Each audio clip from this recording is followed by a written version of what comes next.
ललित नंदा जी, आपने कहा कि भाई सरकार जो है खर्चे घटाए। के अग्रवाल जी ने कहा कि सरकार खर्चे घटाने के लायक नहीं है, क्योंकि आज भी जब महामारी चल रही है, बहुत सारी जो फिजूल खर्चियां हो रही हैं, जिसके ऊपर लगातार सोशल मीडिया में ऑब्जेक्शंस किए जा रहे हैं, या कुछ 2 4 5 7 10 चुनिंदा पत्रकार और ऑब्जेक्शन कर रहे हैं, या कुछ पार्टियां कर रही हैं, लेकिन सरकार के कानों पे जू क्यों नहीं रेंगती? सरकार क्यों नहीं समझती कि अभी हमारे लिए ये जरूरी नहीं है, दूसरी चीजें जरूरी है? प्रायोरिटीज में फर्क क्यों है सरकार के? इंट्रोस्पेक्शन क्यों नहीं है?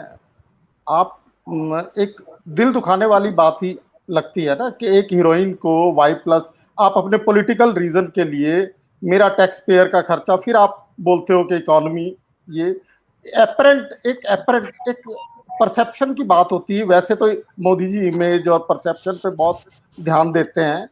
इन चीजों से परसेप्शन क्या जाता है देश में कि क्या प्रायोरिटीज है हमारी गवर्नमेंट की, कि अगर आपको उद्धव ठाकरे जी से स्कोर सेटल करना है, आप टैक्स पेयर के उससे किसी उसको जो उसके अगेंस्ट बोलती है, आप Y+ सिक्योरिटी दे देते हैं, तो उससे मतलब टैक्स पेयर को डिमोटिवेट होता है कि मैं टैक्स इसलिए देता हूं क्या? हमें टैक्स मतलब मोटिवेशन दिखना चाहिए अपना टैक्स देने का, एक चीज। दूसरा, मोदी जी ने बोल दिया कि ना खाऊंगा ना खाने दूंगा, उससे आगे क्या? क्या उन्होंने इंस्पेक्टर राज में कमी कर, मेरे ऊपर इंस्पेक्टर वो करने में कमी करी? कुछ उन्होंने अपनी विजिलेंस वो कुछ कभी कुछ के खाली कह भर देने से कि ना खाऊंगा ना खाने दूंगा और इंस्पेक्टर मेरे पास आए रहे। इंस्पेक्टर राज हमारे ऊपर से खत्म हो, व्यापारियों के ऊपर से। और दूसरा, हमें बड़ी कंपनियों के उससे लेवल प्लेइंग फील्ड मिले।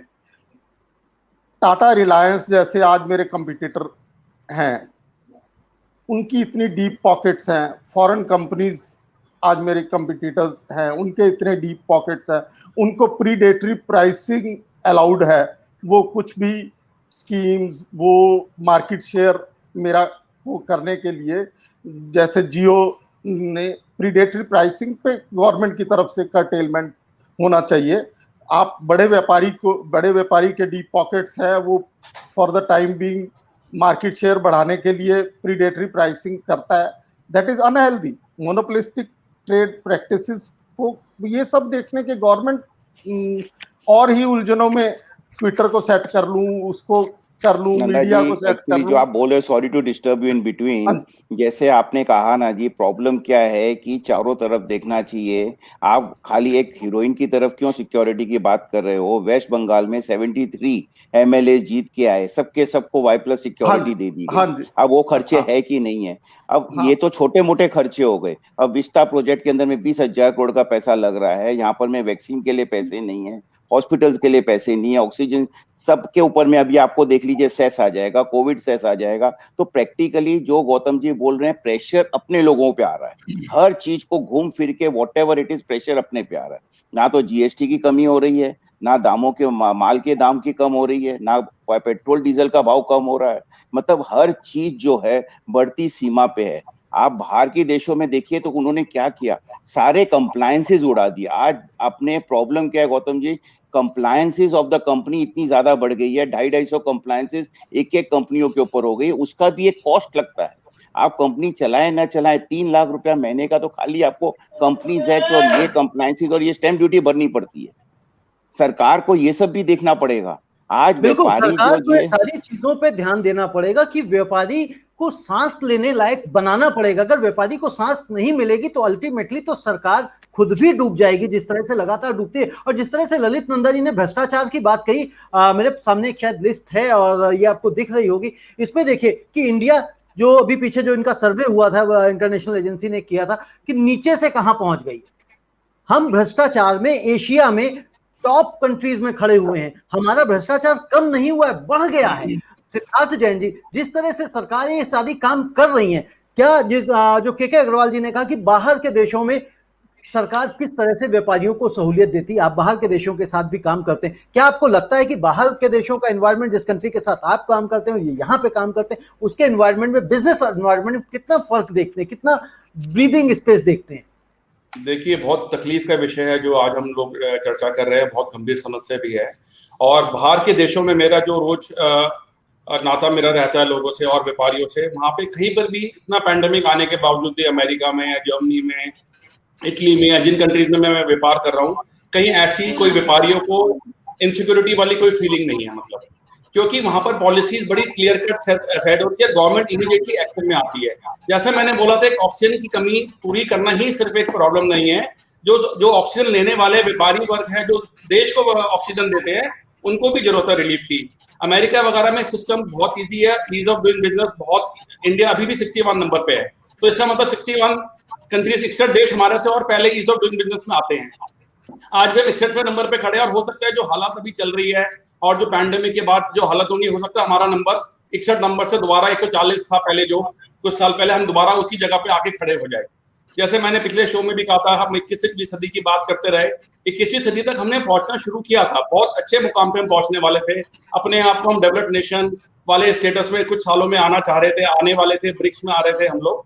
लेकिन जैसे मैं और कंट्री से, चाइना, इटली, अमेरिका, जहां पर व्यापार, वहां किसी व्यापारी को इतना संकट का विषय नहीं है।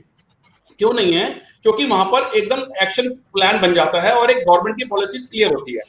अब जैसे हम सब डिस्कस कर रहे थे, अग्रवाल जी, नंदा जी, जितेंद्र जी, हम सब बात कर रहे थे, सरकार का खर्चा बहुत है, वो सेकेंडरी है मेरे हिसाब से।